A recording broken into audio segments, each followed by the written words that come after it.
¿Alguna vez te has preguntado si realmente comprendes el poder contenido en las palabras que recitas en oración? El Padre Nuestro no es solo una plegaria repetida, sino una llave espiritual que abre las puertas del reino de Dios. En Mateo 6:9 a 13, Jesús enseñó esta oración como un modelo perfecto de comunión con el Padre, revelando en cada palabra una verdad profunda que puede transformar nuestras vidas.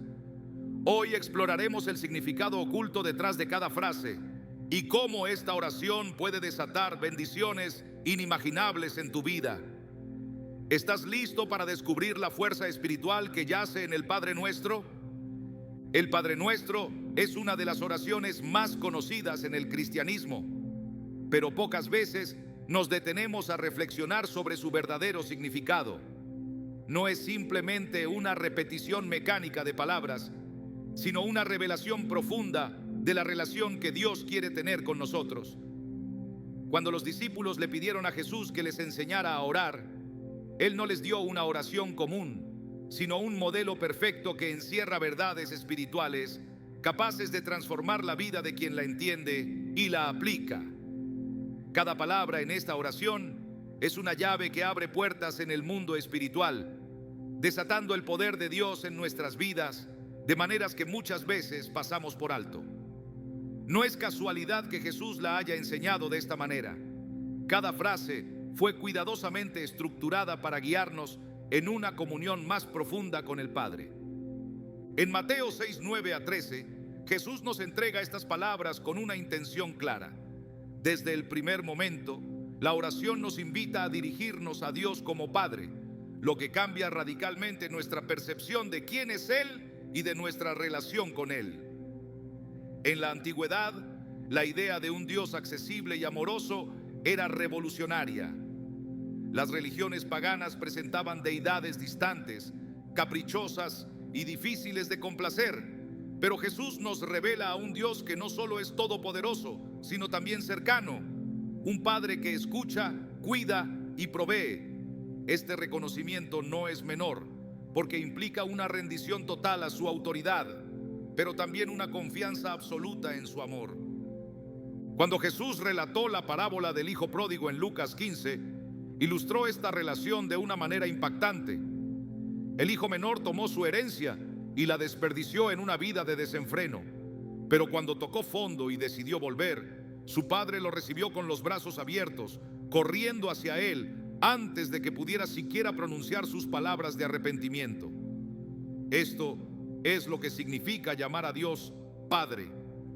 No es solo una formalidad, sino el reconocimiento de que Él siempre nos espera, nos perdona y nos restaura.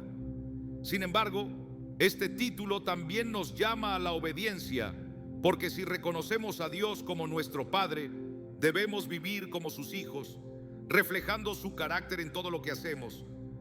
Decir santificado sea tu nombre es más que una alabanza, es un compromiso.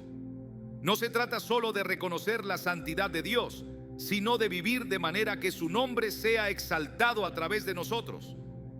En el Antiguo Testamento, el pueblo de Israel fue llamado a ser santo porque representaba a Dios en la tierra. En Ezequiel 36:23, Dios dice: yo santificaré mi gran nombre, el cual ha sido profanado entre las naciones, y sabrán que yo soy el Señor. Esto significa que nuestras acciones tienen un impacto en la percepción que el mundo tiene de Dios. Cuando oramos pidiendo que su nombre sea santificado, estamos declarando nuestra disposición a vivir de manera que lo honre.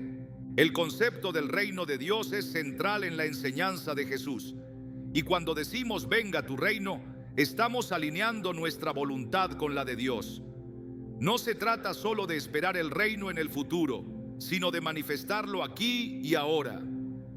Jesús comenzó su ministerio anunciando: el reino de Dios se ha acercado.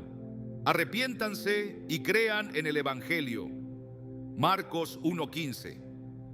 Esto nos deja ver que el reino ya está en movimiento, y nuestra oración es una invitación a que Dios lo establezca plenamente en nuestra vida y en el mundo.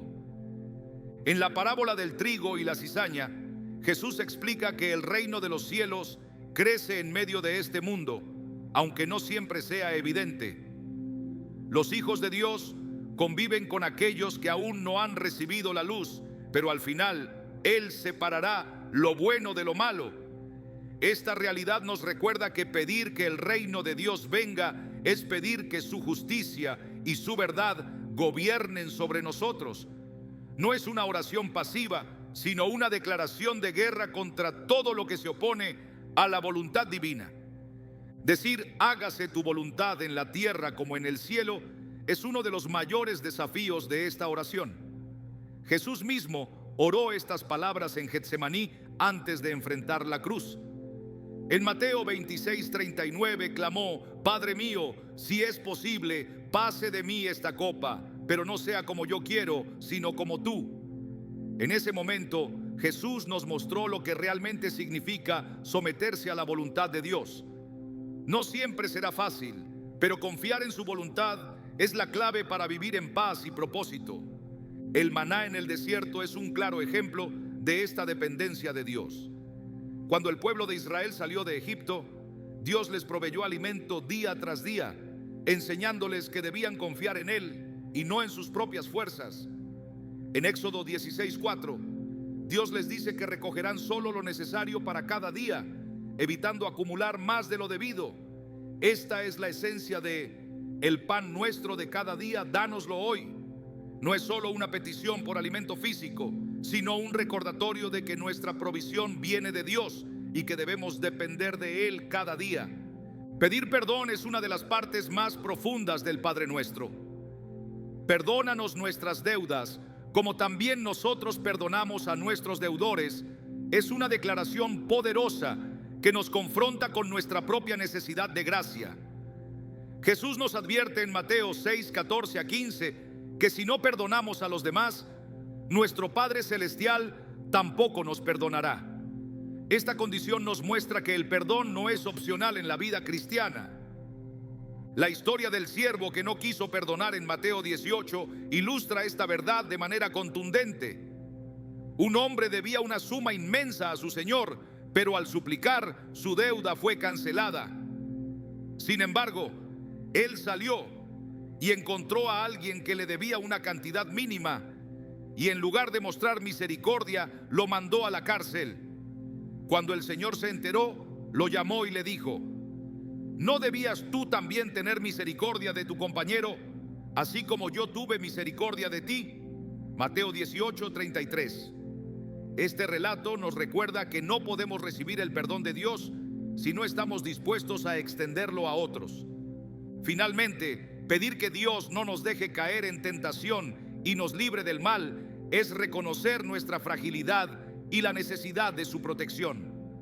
Jesús enseñó a sus discípulos a velar y orar para no caer en la tentación, porque el espíritu está dispuesto, pero la carne es débil. Mateo 26:41. El enemigo busca constantemente desviarnos del camino de Dios, pero cuando nos refugiamos en la oración, encontramos fortaleza para resistir. La historia de José en Egipto es un claro ejemplo de cómo Dios nos da la fuerza para vencer la tentación. Cuando la esposa de Potifar intentó seducirlo, José huyó diciendo: ¿cómo podría yo hacer semejante maldad y pecar contra Dios? Génesis 39:9. Su decisión no solo lo libró de la caída, sino que lo preparó para el propósito mayor que Dios tenía para él. Esto nos muestra que cuando pedimos ser librados del mal, Dios nos da el discernimiento y la valentía para apartarnos de aquello que nos puede destruir. El Padre Nuestro no es una simple oración, es una guía espiritual que nos muestra cómo vivir en comunión con Dios, cómo someternos a su voluntad y cómo confiar en su provisión. Cada palabra encierra una revelación que, cuando es entendida y aplicada, transforma nuestras vidas por completo. Jesús no nos dejó este modelo solo para que lo recitáramos, sino para que viviéramos conforme a sus principios. Quienes comprenden el poder oculto en esta oración descubren que no hay petición más efectiva ni declaración más poderosa que alinear nuestra vida con las palabras que Jesús mismo nos enseñó a orar. Cada palabra del Padre Nuestro revela un misterio espiritual que transforma nuestra manera de relacionarnos con Dios y con el mundo. Jesús no dejó nada al azar cuando enseñó esta oración, sino que trazó un camino claro para vivir en armonía con la voluntad divina. La profundidad de sus palabras nos lleva a comprender que orar no es solo pedir, sino alinearnos con los propósitos eternos del Padre.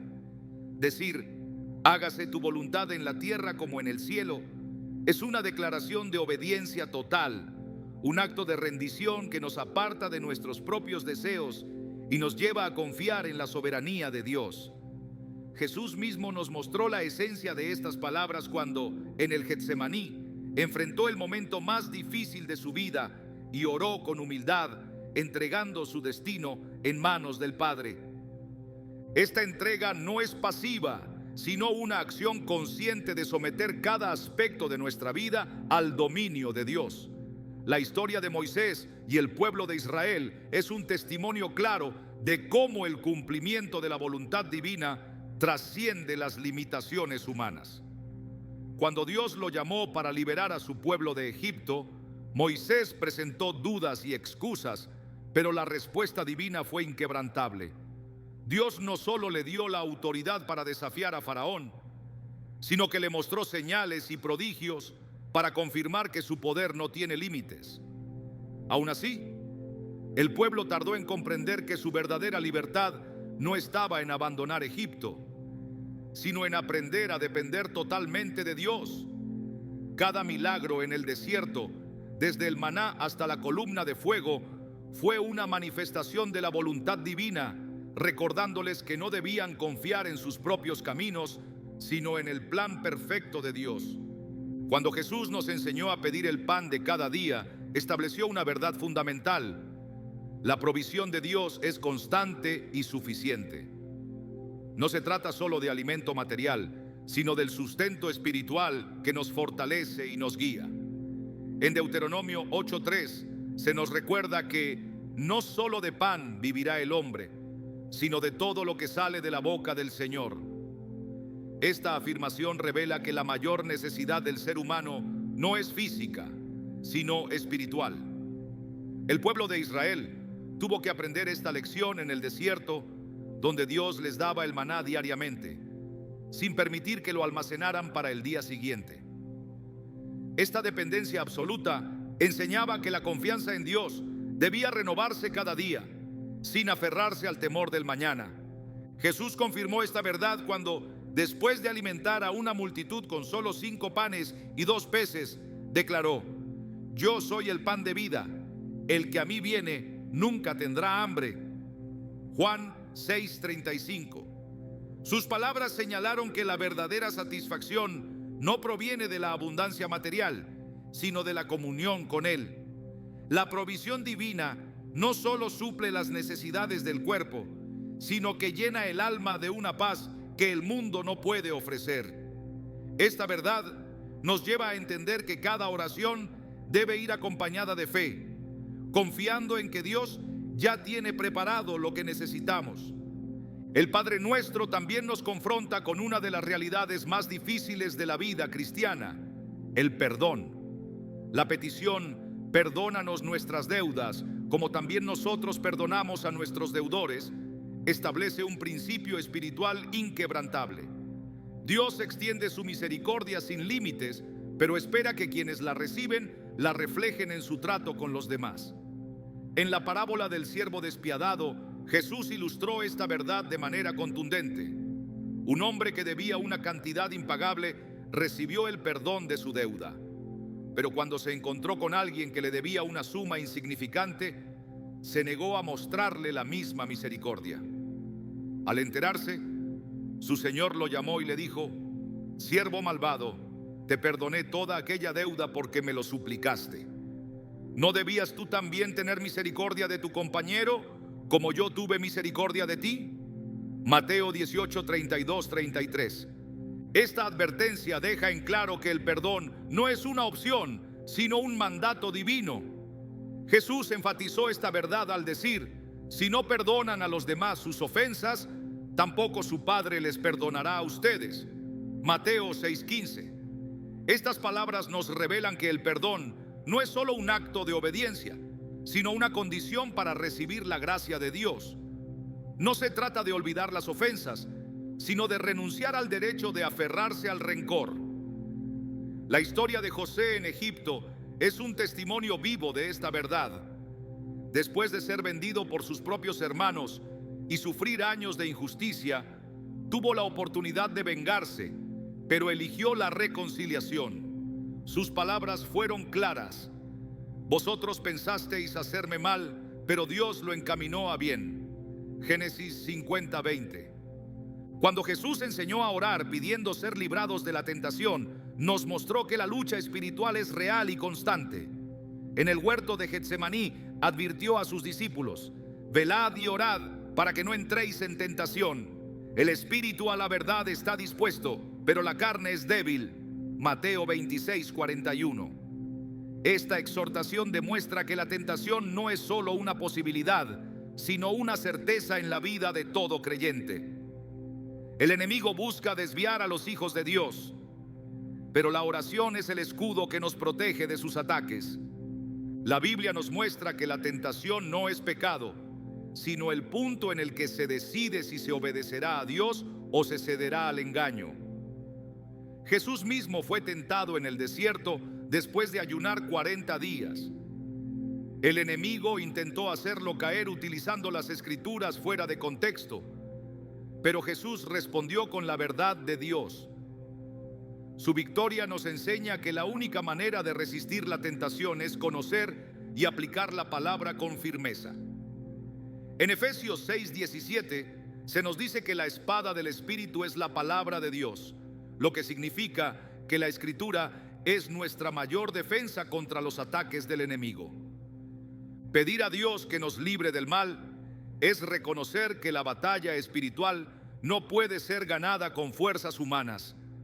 En la oración sacerdotal de Juan 17, Jesús oró por sus discípulos diciendo: no te pido que los saques del mundo, sino que los guardes del maligno. Juan 17:15.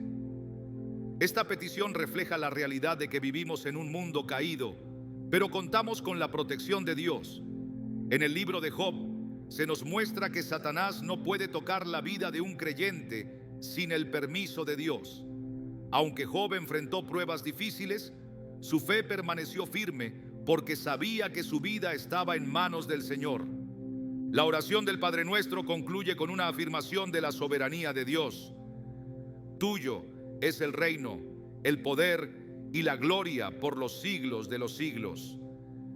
Estas palabras no solo exaltan su majestad, sino que recuerdan que todo lo que pedimos se sustenta en su autoridad suprema. En Apocalipsis 11:15 se nos dice: el reino del mundo ha venido a ser de nuestro Señor y de su Cristo, y Él reinará por los siglos de los siglos. Esta proclamación nos da la certeza de que, aunque enfrentemos dificultades, el poder de Dios prevalecerá sobre toda adversidad.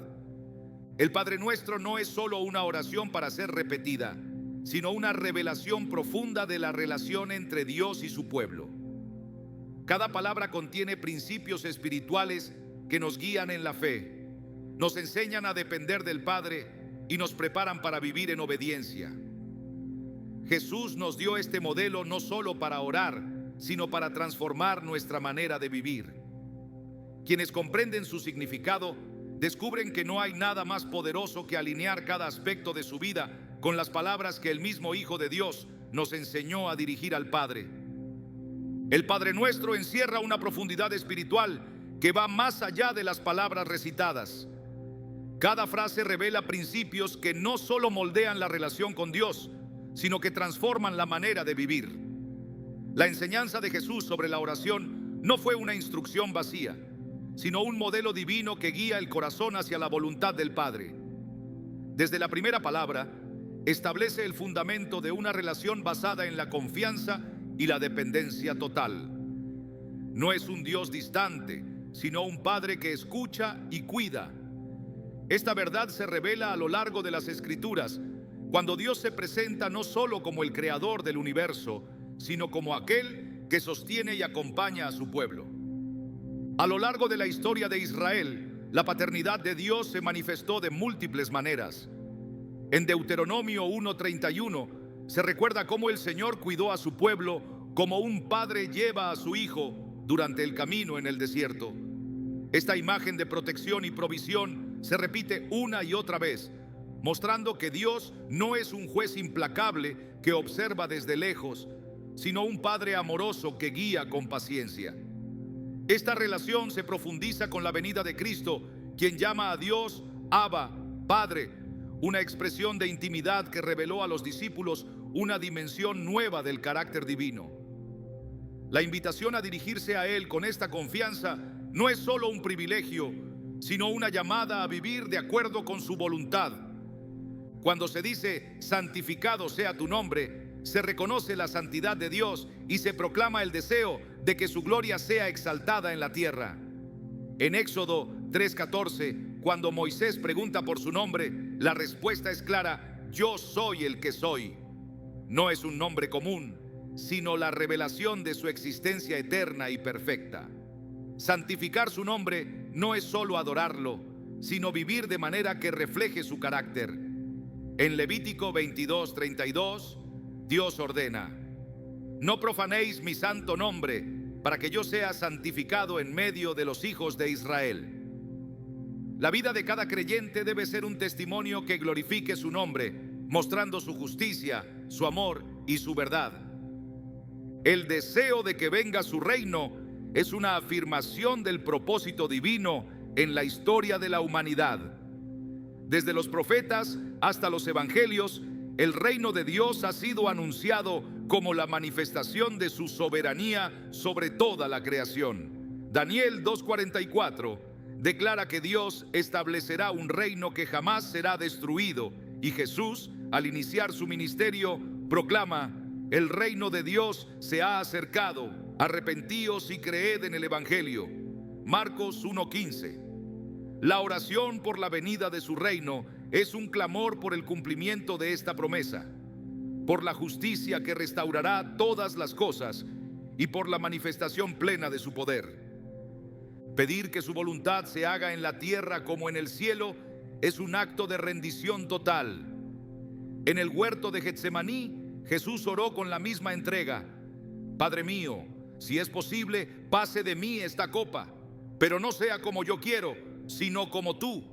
Mateo 26:39. Este es el corazón de la verdadera oración: no imponer deseos personales, sino someterse con confianza al plan divino. La historia de Jonás ilustra el conflicto entre la voluntad humana y la voluntad de Dios. Aunque fue llamado a proclamar el juicio sobre Nínive, intentó huir en dirección opuesta, pero Dios lo llevó de regreso al propósito asignado, mostrando que su voluntad siempre prevalece. El pan nuestro de cada día representa la dependencia total de Dios. Cuando Israel caminó por el desierto, recibía el maná diariamente, sin posibilidad de almacenarlo para el día siguiente. Esta provisión enseñó al pueblo que su sustento no dependía de sus propias fuerzas, sino de la fidelidad de Dios. En Mateo 6:31-33, Jesús dice: no os afanéis pues diciendo: ¿qué comeremos? ¿O qué beberemos? ¿O qué vestiremos? Mas buscad primeramente el reino de Dios y su justicia, y todas estas cosas os serán añadidas. La confianza en la provisión divina no significa pasividad, sino seguridad en que Dios proveerá lo necesario en el momento oportuno. Pedir perdón y estar dispuestos a perdonar es una condición ineludible de la vida cristiana. Jesús enseñó que quien no perdona no puede recibir el perdón de Dios. La parábola del hijo pródigo muestra el corazón del padre dispuesto a restaurar a quien se arrepiente, pero también la dureza del hermano mayor, incapaz de extender la misma gracia. En Mateo 18:21-22, Pedro pregunta cuántas veces debe perdonar, y Jesús responde: hasta 70 veces 7, señalando que el perdón no tiene límites. La enseñanza de Cristo deja en claro que el resentimiento es un obstáculo para la comunión con Dios y que el perdón es la esencia del amor divino.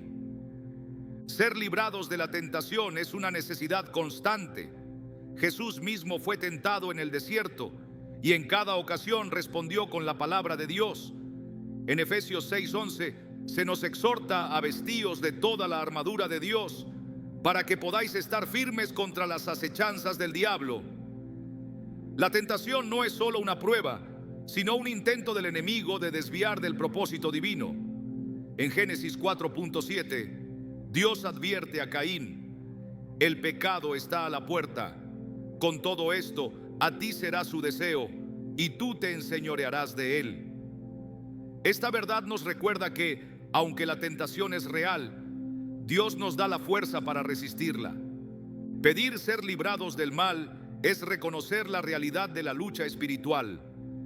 En Apocalipsis 12:9 se describe a Satanás como el gran dragón, la serpiente antigua, que se llama Diablo y Satanás, el cual engaña al mundo entero.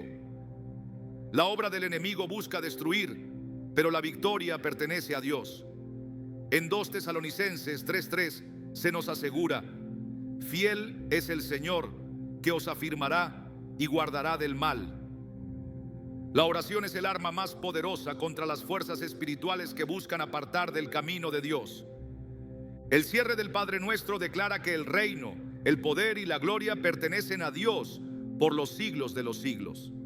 Esta afirmación no es solo un reconocimiento de su soberanía, sino una proclamación de que su dominio es eterno. En Daniel 4:34-35, Nabucodonosor declara: su dominio es sempiterno y su reino por todas las edades. Todos los habitantes de la tierra son considerados como nada, y él hace según su voluntad. Esta verdad es el fundamento de la fe, saber que Dios gobierna sobre todo y que su gloria jamás será opacada. El Padre Nuestro no es solo una oración para ser repetida, sino una enseñanza que transforma la vida. Cada palabra revela un principio divino, una verdad que guía en la comunión con Dios. Jesús enseñó esta oración para que quienes la reciten no solo la pronuncien, sino que la vivan.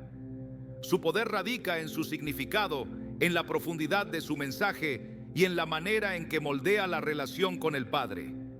Quienes entienden su esencia descubren que cada petición es un acto de fe, una rendición a la voluntad de Dios y una proclamación de su reino en la tierra. El poder del Padre Nuestro no radica solo en la repetición de sus palabras, sino en la transformación que opera en quienes lo comprenden. Cada frase es una afirmación de fe, una revelación de la naturaleza de Dios y un compromiso con su voluntad. No es una oración vacía, sino un camino de rendición, confianza y obediencia. En su sencillez esconde profundidades espirituales que no se agotan en una sola lectura ni en una sola meditación, porque cada vez que es pronunciada con entendimiento, abre nuevas dimensiones de la relación con Dios. Su estructura no es casualidad, sino un diseño divino que enseña el orden en el que el corazón debe alinearse con la voluntad del Padre. Desde la exaltación de su santidad hasta la petición por el pan diario, desde la súplica por perdón hasta la clamorosa demanda de ser librados del mal, cada palabra sostiene una verdad eterna. Jesús no la enseñó como una simple fórmula, sino como un modelo que encapsula la totalidad de la vida espiritual. Al dirigir la oración hacia el Padre, establece desde el principio el fundamento de la identidad de quienes oran. No es un Dios desconocido ni un juez distante, sino un Padre que sostiene y protege. En toda la Escritura se revela esta verdad, desde la ternura con la que cuidó a Israel en el desierto, hasta la firmeza con la que disciplinó a su pueblo para encaminarlo de nuevo a la justicia. En Isaías 63:16 se proclama con certeza: tú, oh Señor, eres nuestro Padre, nuestro Redentor perpetuo es tu nombre.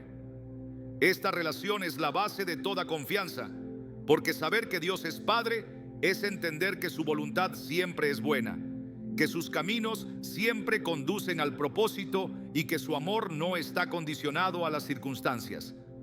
La santificación de su nombre no es un simple reconocimiento, sino una proclamación que determina la forma en la que se vive. La Escritura está llena de momentos en los que Dios defiende la santidad de su nombre, porque su gloria no puede ser compartida con nada ni con nadie. En Ezequiel 36:23 declara con autoridad: santificaré mi gran nombre, profanado entre las naciones, y sabrán que yo soy el Señor. Su santidad es inmutable, pero su nombre es exaltado o deshonrado a través del testimonio de quienes dicen servirle. La vida de cada creyente es un reflejo de lo que proclama con sus labios, y quien ora: santificado sea tu nombre, está asumiendo el compromiso de vivir en rectitud, para que su testimonio no sea causa de blasfemia, sino de alabanza. El reino de Dios no es una realidad distante ni una promesa vaga sobre el futuro, sino una manifestación que comienza en el presente y se extiende hasta la eternidad. En Daniel 2:44 se afirma con certeza: en los días de estos reyes, el Dios del cielo levantará un reino que jamás será destruido. Esta es la certeza de quienes oran con fe, la convicción de que el dominio de Dios no es temporal ni depende de circunstancias humanas, sino que es un reino eterno que está en operación, creciendo silenciosamente hasta el día en que todo se sujete completamente a su autoridad. Jesús inició su ministerio anunciando que el reino se había acercado, mostrando que su manifestación no sería un evento repentino y visible para todos, sino un proceso en el que la voluntad del Padre comenzaría a establecerse en la vida de quienes lo recibieran. Pedir que su voluntad se haga en la tierra como en el cielo no es solo una declaración, sino un acto de rendición absoluta. Jesús mismo demostró que esta petición no se pronuncia a la ligera, sino que implica una entrega total, una disposición a someterse incluso cuando el camino parece difícil. En Getsemaní, cuando el peso de la cruz estaba sobre él, sus palabras no fueron de resistencia ni de queja, sino de obediencia perfecta. No sea como yo quiero, sino como tú. Mateo 26:39. Esta es la esencia de la verdadera oración, porque la voluntad de Dios no siempre se alinea con los deseos humanos, pero siempre es la mejor. A lo largo de la historia, la Escritura muestra que cada vez que el pueblo de Dios caminó en su voluntad, encontró propósito y bendición, mientras que cada vez que se apartó, cosechó sufrimiento y confusión. La provisión diaria no es solo una necesidad física, sino un recordatorio de que todo lo que el ser humano posee proviene de Dios. El maná en el desierto fue la mayor demostración de esta verdad, porque enseñó a Israel que la provisión divina no es acumulable, sino constante. No se podía guardar para el día siguiente, sino que cada mañana era necesario confiar en que Dios proveería nuevamente.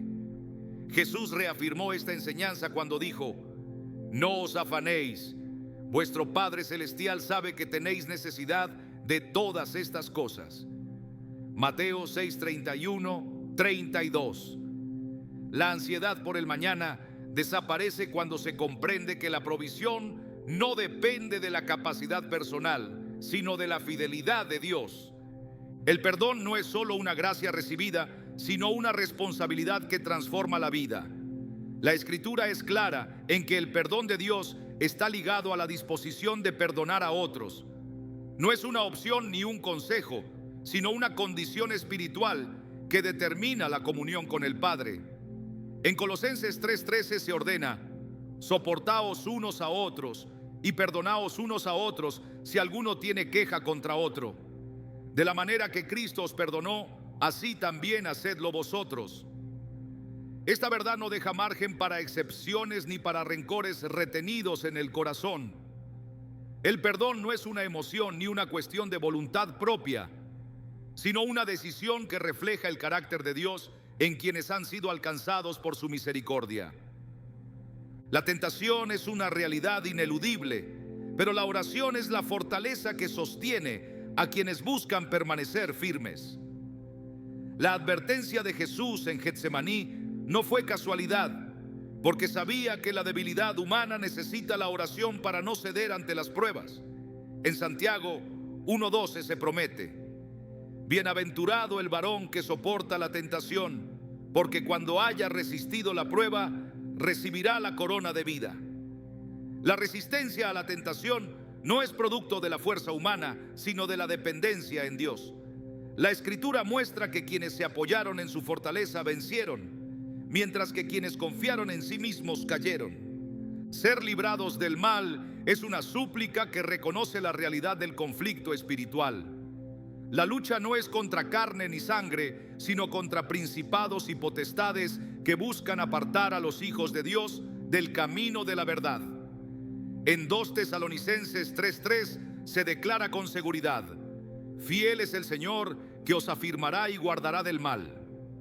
La protección divina no significa ausencia de pruebas, sino seguridad en medio de ellas.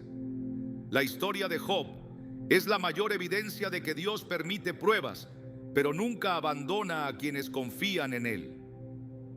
El cierre del Padre Nuestro es una proclamación de la supremacía de Dios sobre todas las cosas. El reino, el poder y la gloria le pertenecen, no por un tiempo, sino por toda la eternidad. En Apocalipsis 11:15 se declara con contundencia: los reinos del mundo han venido a ser de nuestro Señor y de su Cristo, y Él reinará por los siglos de los siglos. Esta verdad sostiene la fe de quienes oran con certeza, porque no hay circunstancia que pueda cambiar el destino que Dios ha determinado. El Padre Nuestro no es solo una oración, sino un fundamento que transforma la vida de quienes lo comprenden. Cada palabra es un principio espiritual, cada frase es una declaración de fe y cada petición es una entrega total a la voluntad de Dios. No fue dado para ser repetido mecánicamente, sino para ser vivido. Jesús lo enseñó para que quienes lo pronuncien lo hagan con entendimiento, para que cada vez que sus palabras sean declaradas, produzcan un cambio real en el corazón de quienes lo oran. El poder del Padre Nuestro se manifiesta en la vida de quienes lo comprenden, no como una simple repetición de palabras, sino como una estructura espiritual que transforma la relación con Dios. Cada frase contiene una verdad que trasciende el tiempo y el espacio, revelando principios que gobiernan el reino de Dios y establecen la manera en la que el creyente debe alinearse con su voluntad. No es una oración común ni una fórmula superficial, sino una declaración que somete el corazón a la soberanía divina. Desde el primer instante en que se eleva al Padre, se reconoce su autoridad, se proclama su santidad y se rinde la vida a su perfecto propósito. Jesús enseñó que la oración no debía ser vana palabrería, sino un encuentro con Dios donde el Espíritu se somete en reverencia a su presencia. A lo largo de las Escrituras, la oración es el medio por el cual el ser humano se conecta con el Creador, no para imponer deseos personales, sino para ser moldeado por su perfecta voluntad. En el 1 Juan 5:14 se afirma con claridad: y esta es la confianza que tenemos en Él, que si pedimos alguna cosa conforme a su voluntad, Él nos oye. Esta verdad transforma la perspectiva de la oración, porque muestra que no se trata de una negociación, sino de un alineamiento con los planes de Dios. Cada vez que Jesús se retiraba a orar, demostraba que el poder de su ministerio no provenía de sí mismo, sino de la comunión con el Padre. En la multiplicación de los panes, en la resurrección de Lázaro, en el momento previo a la cruz, su oración reflejaba una dependencia absoluta de la voluntad divina. Su vida fue el ejemplo perfecto de lo que significa vivir en rendición, mostrando que el verdadero poder no está en la autosuficiencia, sino en la entrega total a la voluntad de Dios. En Juan 5:19 declaró: de cierto os digo, no puede el Hijo hacer nada por sí mismo, sino lo que ve hacer al Padre. Esta afirmación revela el modelo que todo creyente debe seguir, porque el propósito no se encuentra en el esfuerzo humano, sino en la conexión con Dios. Pedir que su reino venga no es solo una expectativa sobre el futuro, sino un clamor para que su dominio se establezca en el presente. En toda la Escritura, el reino de Dios es descrito como un gobierno inquebrantable, una realidad que no está sujeta a los cambios del mundo, ni a la fragilidad de los sistemas humanos. En Daniel 7:14 se proclama con certeza: su dominio es eterno, que nunca pasará, y su reino, uno que no será destruido. Esta es la confianza de quienes oran con fe, sabiendo que la justicia de Dios prevalecerá sobre toda injusticia y que su autoridad no puede ser desafiada sin consecuencias. La voluntad de Dios se cumple en el cielo con perfección absoluta, y orar para que se haga en la tierra implica una sumisión total a su propósito. La historia de Israel es una constante muestra de la lucha entre la voluntad humana y la voluntad divina. Cuando el pueblo caminó en obediencia, experimentó la bendición, pero cuando se desvió, enfrentó las consecuencias de su rebelión. En Deuteronomio 30, 19 a 20, Dios presenta esta verdad con claridad: a los cielos y a la tierra llamo por testigos hoy contra vosotros, que os he puesto delante la vida y la muerte, la bendición y la maldición. Escoge pues la vida para que vivas tú y tu descendencia, amando al Señor tu Dios, atendiendo a su voz y siguiéndole a Él. La oración no es un intento de cambiar el plan de Dios, sino una declaración de rendición a su perfecta voluntad, una afirmación de que su propósito es superior a cualquier deseo personal. La dependencia en Dios se refleja en la petición por el pan de cada día. En la antigüedad, el sustento diario era una preocupación constante, pero Jesús enseñó que la verdadera provisión no proviene del esfuerzo humano, sino de la fidelidad de Dios. En Mateo 6:26 señaló una verdad fundamental: mirad las aves del cielo, que no siembran, ni siegan, ni recogen en graneros, y vuestro Padre Celestial las alimenta. ¿No valéis vosotros mucho más que ellas? Esta afirmación destruye la ansiedad por el futuro, porque muestra que la provisión divina no es incierta ni limitada, sino continua y suficiente. El perdón es una de las enseñanzas más contundentes del Padre Nuestro.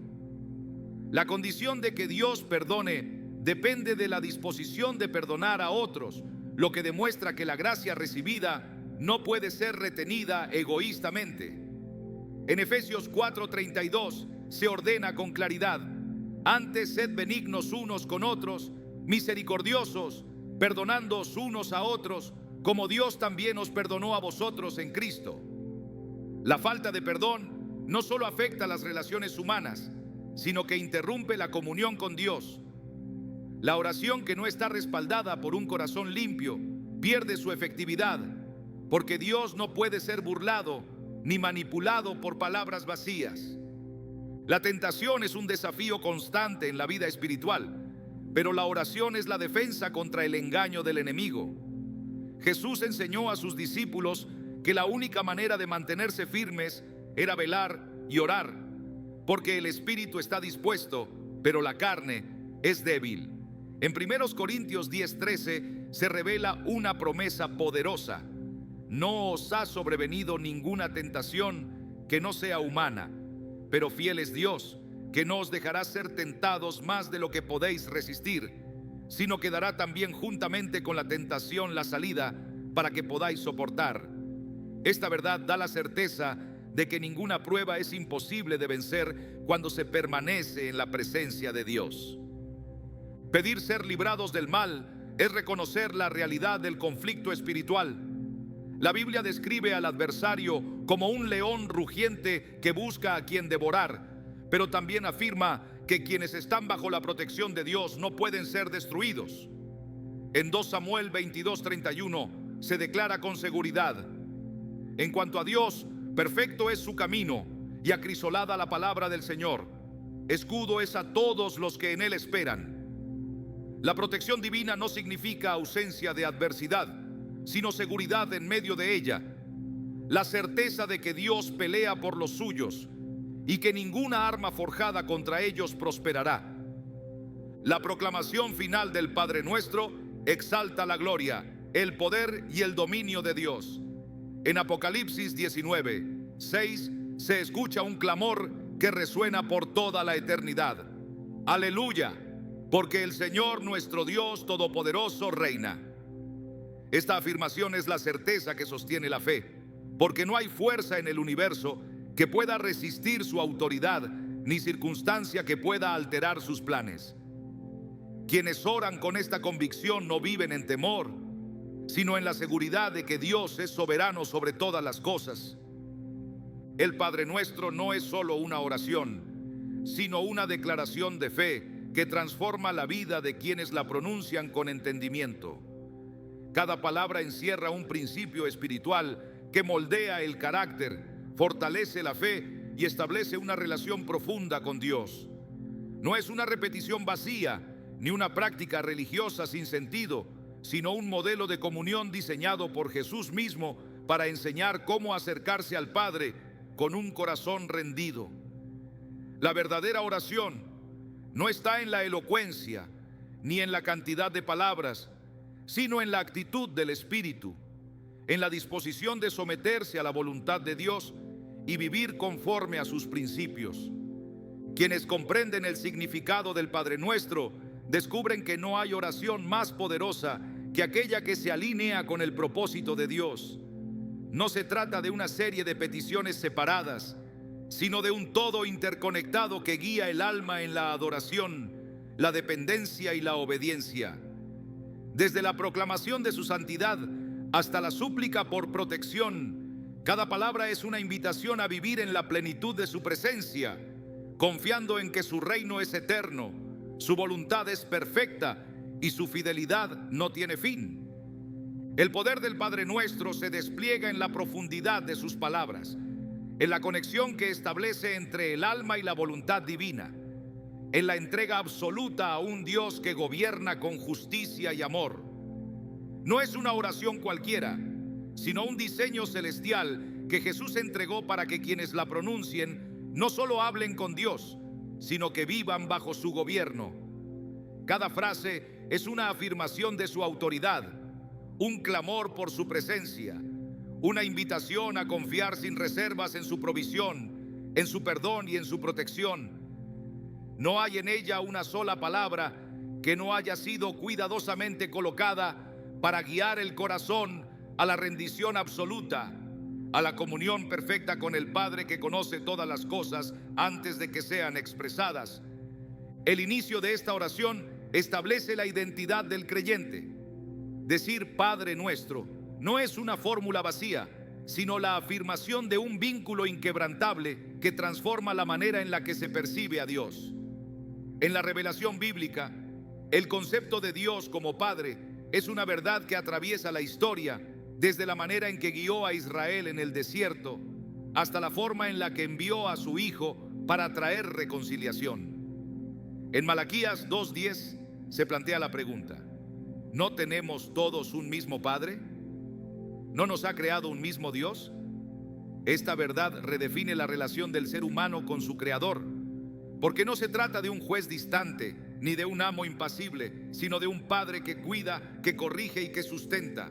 Su nombre es santo, separado, glorioso por encima de todas las cosas creadas.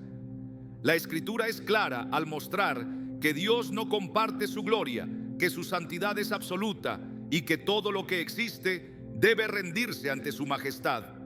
En Isaías 6:3, los serafines proclaman sin cesar: Santo, santo, santo es el Señor de los ejércitos, toda la tierra está llena de su gloria.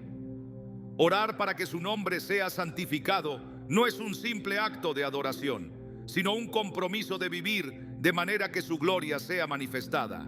No se trata solo de palabras, sino de una vida que refleja su luz, que exalta su justicia y que camina en su verdad. El reino de Dios es eterno, inquebrantable, superior a cualquier sistema humano, y orar para que venga es declarar la victoria de su soberanía sobre todo lo que se opone a su voluntad.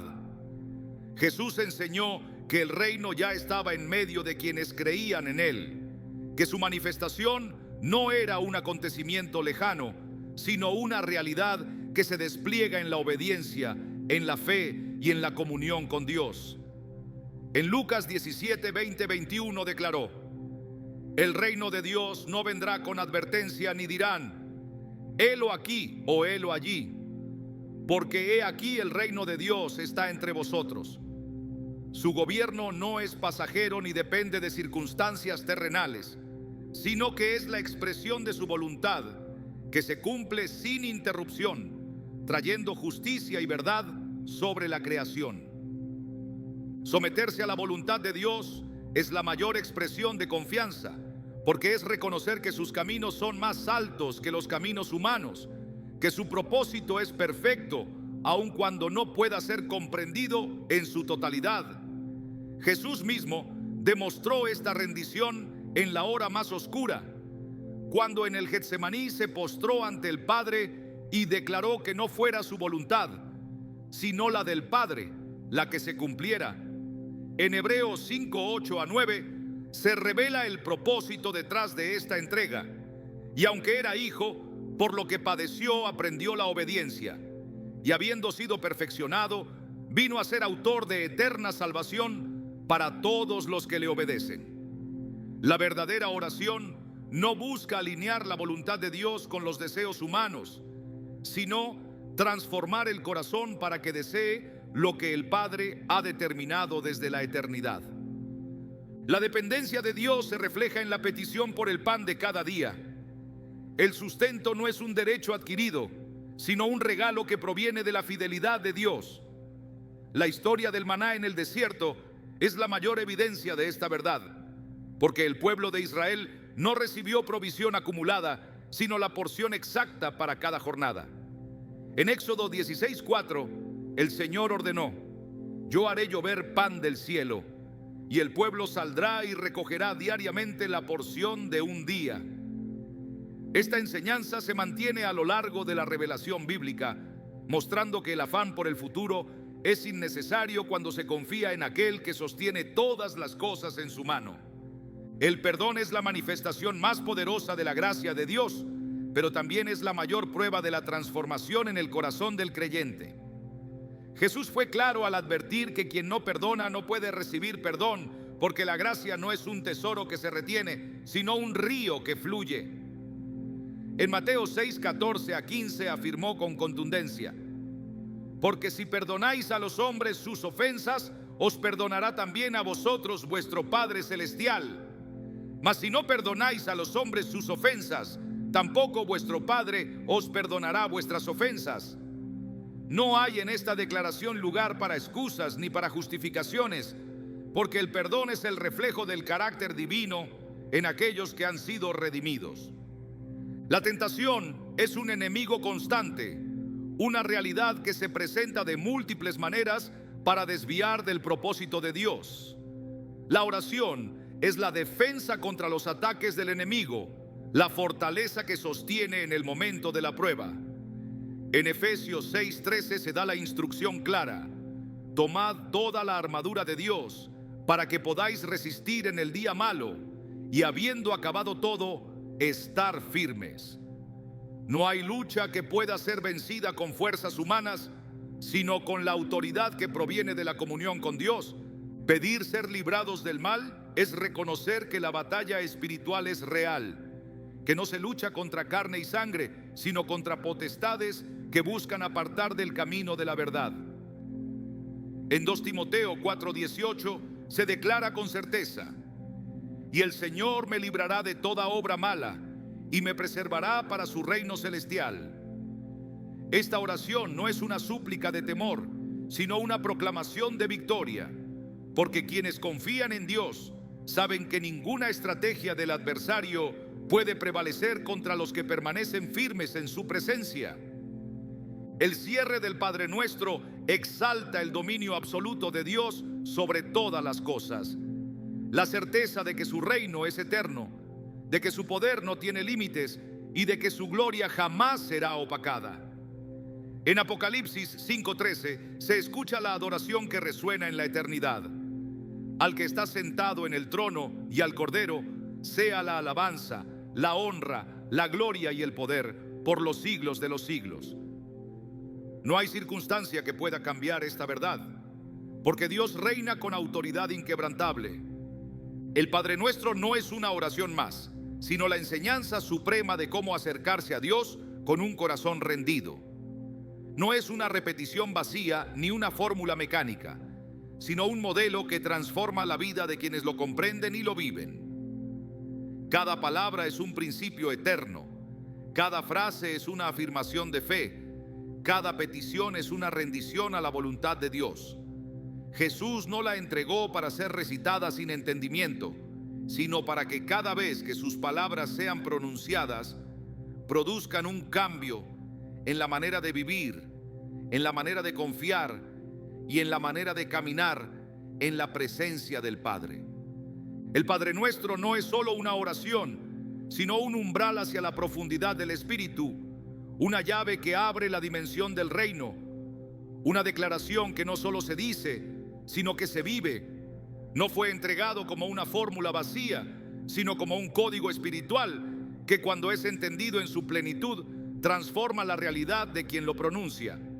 Jesús no dejó al azar cada palabra, sino que estableció un orden divino que guía al creyente a una relación más profunda con el Padre. Un viaje en el que no solo se pide, sino que se es moldeado.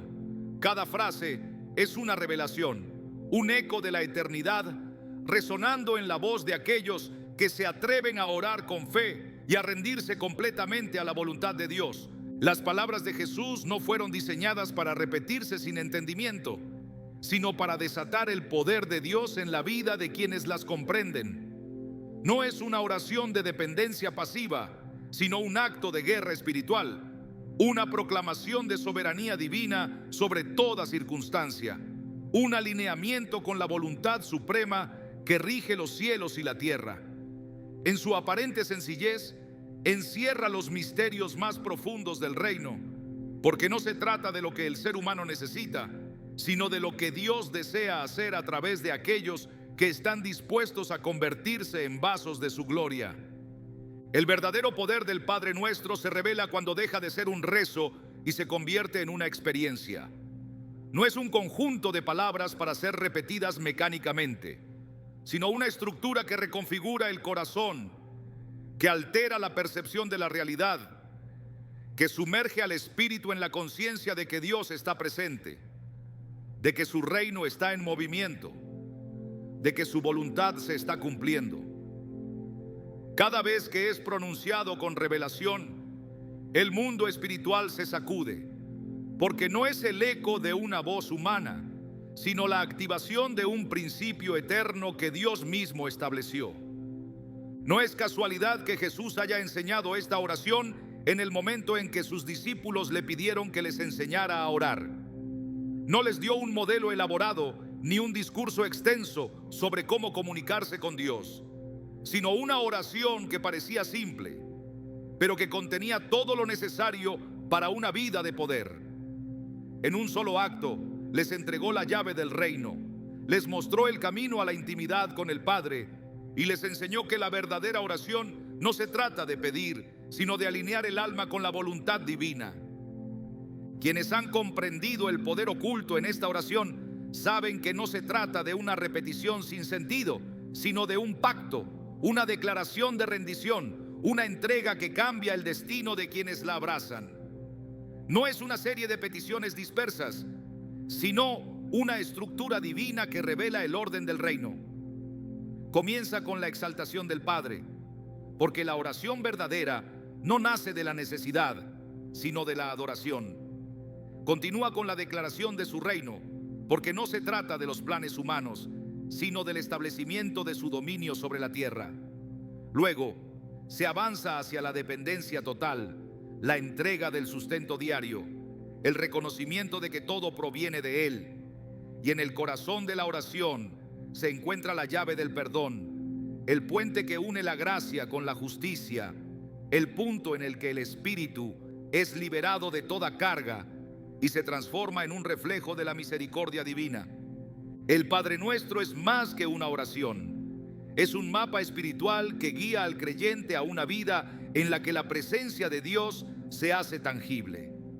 No es un conjunto de palabras pronunciadas por inercia, sino una manifestación del poder que Dios ha puesto en aquellos que creen. Cada frase es una declaración que sacude las tinieblas, que establece la justicia del cielo en la tierra, que transforma el alma de quien la vive y no solo la recita. El que ora el Padre Nuestro con revelación no es el mismo después de haberlo hecho. Cada palabra tiene el peso de la eternidad. Cada petición desata una respuesta del cielo. Cada declaración es un fundamento sobre el cual la vida entera se sostiene. No es una oración para ser dicha a la ligera, sino un pacto que exige entrega, que demanda fe, que desafía a vivir conforme a las palabras que han sido pronunciadas. No se puede orar esta oración y seguir viviendo de la misma manera. No se puede decir, venga tu reino, y seguir construyendo los propios planes. No se puede pedir, hágase tu voluntad, y continuar resistiéndose a su dirección. No se puede pedir el pan de cada día y seguir confiando en las propias fuerzas. No se puede pedir perdón sin estar dispuesto a perdonar. No se puede clamar por liberación y seguir abrazando aquello que esclaviza. Cada frase conlleva un compromiso. Cada palabra es una invitación a la transformación. Cada oración es un paso más profundo en la dependencia total de Dios. Quienes han descubierto la verdad oculta en el Padre Nuestro entienden que no es solo una oración, sino un cambio de vida. No es una práctica religiosa vacía, sino una entrega absoluta. Es la manifestación del reino en la tierra, la rendición de la voluntad humana ante el propósito divino, el reconocimiento de que Dios es suficiente, de que su plan es perfecto, de que su gloria es el propósito supremo. No se trata de decirla muchas veces, sino de vivirla cada día. El que la ora con entendimiento ya no busca lo suyo, sino lo de Dios. Ya no se preocupa por el mañana, porque ha comprendido que el Padre cuida de sus hijos. Ya no carga con culpas, porque sabe que ha sido perdonado, y tampoco guarda resentimiento, porque ha aprendido a perdonar. Ya no vive en temor, porque sabe que el reino de Dios es inquebrantable. Ya no se desespera ante las pruebas, porque ha aprendido a depender de su provisión. Ya no se resiste a la voluntad de Dios, porque ha encontrado descanso en su soberanía. Jesús no la entregó para que fuera una repetición sin sentido, sino para que se convirtiera en una declaración de poder. Es una oración que cambia la vida de quien la comprende, que establece el orden de Dios en la mente y en el espíritu, que abre los ojos a la realidad del reino. No es solo una súplica, sino una proclamación. No es solo una petición, sino una rendición. No es solo una oración, sino un llamado a vivir en la plenitud de la presencia de Dios. El Padre Nuestro no es una opción dentro de la vida de oración, sino el fundamento sobre el cual toda relación con Dios se edifica. Quien la ora con entendimiento ha encontrado el secreto del reino. No necesita palabras elocuentes ni largas explicaciones, porque en esta oración se encuentra todo lo que el alma necesita. No es un conjunto de frases dispersas, sino una estructura perfecta que encapsula la totalidad de la vida espiritual. Es el modelo de la verdadera comunión con Dios, la puerta hacia la revelación más profunda de su carácter y el llamado a una existencia que refleje su gloria en la tierra. No hay circunstancia que pueda resistirse al poder del Padre Nuestro cuando es orado con fe. No hay adversidad que no pueda ser transformada cuando cada palabra es pronunciada con revelación. No hay vida que pueda permanecer igual cuando se ha abrazado esta oración como el diseño divino para la existencia. Es la llave que abre los cielos, la voz del creyente alineada con la voluntad del Padre, la declaración de que el reino de Dios está aquí y que su dominio es eterno. Jesús la dejó como un legado, no como una simple práctica religiosa, sino como un modelo de vida.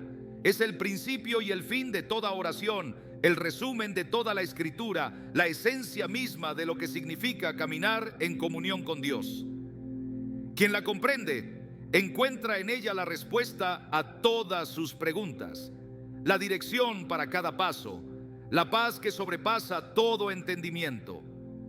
El poder del Padre Nuestro no está solo en sus palabras, sino en la transformación que produce en quienes se atreven a orarla con el corazón rendido con la mente renovada, con el espíritu alineado con el Dios que gobierna por los siglos de los siglos.